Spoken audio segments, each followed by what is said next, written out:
हव्यास. ही कथा आहे हव्यासाची. मराठी क्राईम स्टोरीच्या या भागात आपण एका हृदयद्रावक आणि भयावह सत्याग्रहाचा मागोवा घेणार आहोत. कथा आहे अश्विनी समाधान इंगळे या तरुण विवाहित महिलेची, जी बीड जिल्ह्यातील साळेगाव या छोट्याशा शांत गावात आपल्या कुटुंबासोबत साधं पण आनंदी जीवन जगत होते. मात्र नियतीच्या क्रूर खेळाने तिचं आयुष्य दुर्दैवी अंताला पोहोचलं. ही कथा आहे मानवी विकृतीच्या आणि त्यातून निर्माण झालेल्या एका भीषण गुन्ह्याची, ज्याने सगळ्या गावाला हादरून सोडलं.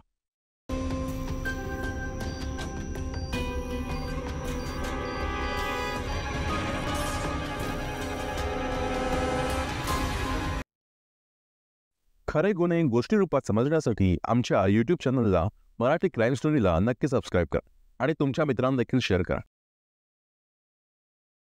बीड जिल्ह्यातील केज तालुक्यातलं साळेगाव हे निसर्गाच्या कुशीत विसावलेलं एक छोटंसं आणि शांत गाव. इथली शांतता आणि साधेपणा जणू एकमेकांशी नाते जोडून गुण्यागोविंदाने नांदत होतं. मात्र या शांततेवर काळाने एक असा भयानक घाव केला, ज्याने गावाचं निरागस सौंदर्य विद्रूप झालं. याच गावात राहायची अश्विनी. अश्विनी 2 चिमुकल्या पोरांची आई, जी आपल्या कुटुंबासोबत आनंदाने राहत होती. संसाराला हातभार म्हणून दुसऱ्यांच्या शेतात कापूस वेचायचं काम करायची. दिवस होता 30 ऑक्टोबर. सुंदर अशा सकाळी अश्विनी उठली, गुरांना चारा घातला, घर सारवले, आपल्या पोरांना खाऊ घातले आणि सकाळी साधारण 10 वाजताच्या सुमारास अश्विनी दस्तगिरांचा मळा नावाच्या शेतात कापूस वेचायला गेली. तिच्या मनात एक क्षणभरही शंका नव्हती की आजचा दिवस तिच्या आयुष्यातला शेवटचा असणार आहे. डोक्यावर निळसर आभाळ होतं. ती झपाट्याने काम करत होती.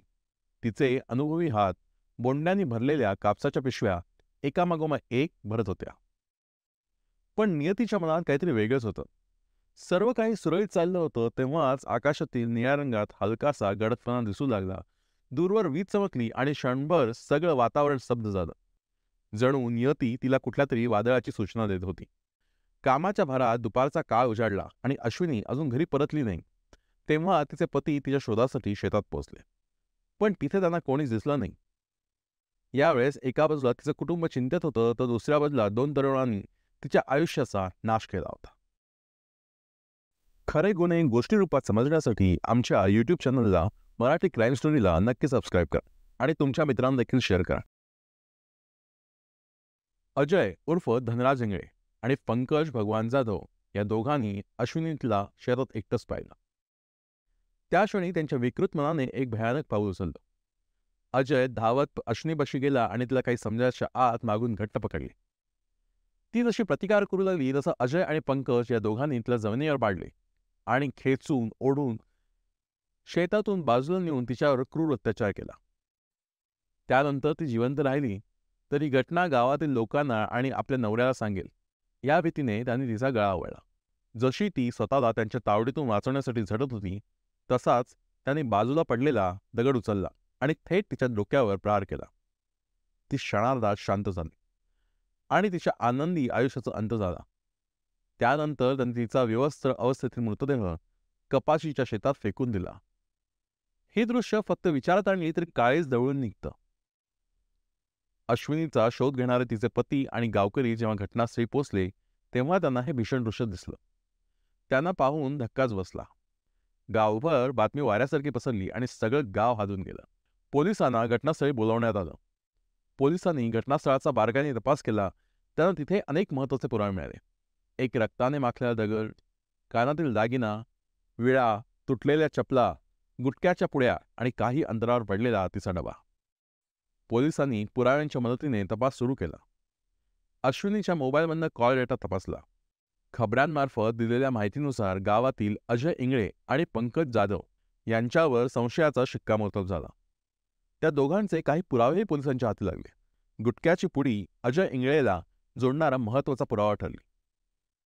पंकजच्या घरात त्याच्या बहिणीच्या लग्नाची तयारी सुरू होती.